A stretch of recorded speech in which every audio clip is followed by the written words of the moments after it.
السلام علیکم ورحمۃ اللہ وبرکاتہ۔ معزز سامعین کرام، مسائل قربانی کے سلسلے میں 54ویں قسط آپ حضرات کے خدمت میں موجود ہے۔ اس قسط میں 2 مسائل کے سلسلے میں گفتگو کی جائے گی۔ مسئلہ نمبر 1، مرحومین کی طرف سے قربانی کرنا کیسا ہے؟ اسی طرح دوسرا مسئلہ، ایصال ثواب کے لیے نفل قربانی کا کیا حکم ہے؟ سب سے پہلا جو سوال تھا، مرحومین کی طرف سے قربانی کرنا کیسا ہے؟ یعنی سوال یہ ہے کہ مثلا زید نامی ایک شخص ہے جو مالدار نہیں ہے، یعنی صاحب نصاب نہیں ہے، لیکن کمائی وغیرہ اچھی ہے، کسی بات کی کوئی خاص تکلیف نہیں ہے۔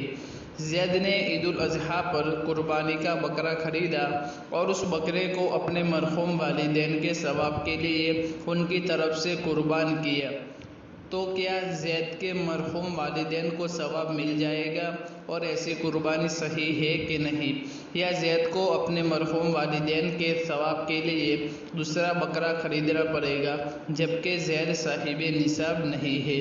تو اس سلسلے میں جواب یہ ہے کہ زید نے قربانی کا جانور خریدا، اس میں تفصیل یہ ہوگی کہ اپنے لیے خریدا تھا یا والدین کے لیے۔ اگر والدین کے لیے خریدا تھا تو جس کے لیے خریدا تھا اس کے لیے قربانی کر دی تو ان کو ثواب مل جائے گا۔ لیکن اگر زید نے اپنے لیے خریدا تھا حالانکہ وہ صاحب نصاب نہیں ہے تو قربانی کا جانور خریدنے سے اس پر قربانی واجب ہو گئی، اور جب اس نے اپنی طرف سے قربانی نہیں کی تو اپنے ذمے سے سبکدوش ہونے کے لیے زید پر لازم ہے کہ وہ جانور خریدا تھا اس کی قیمت صدقہ کر دے فقط، واللہ اعلم بالصواب۔ اسی طرح دوسرا مسئلہ، ایصال ثواب کے لیے نفلی قربانی کرنے کا کیا حکم ہے؟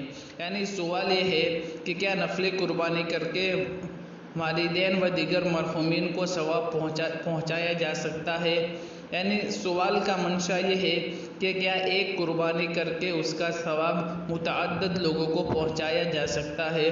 تو اس سلسلے میں جواب یہ ہے کہ نفل قربانی جب میت کو ثواب پہنچانے کے لیے کی جاتی ہے تو قربانی کا مالک ہی قربانی کرنے والا ہی شمار کیا جاتا ہے، اور وہ قربانی مالک کی ہی شمار ہوتی ہے۔ ہاں، جس کے لیے ثواب کی نیت کی ہے اس کو ثواب مل جائے گا۔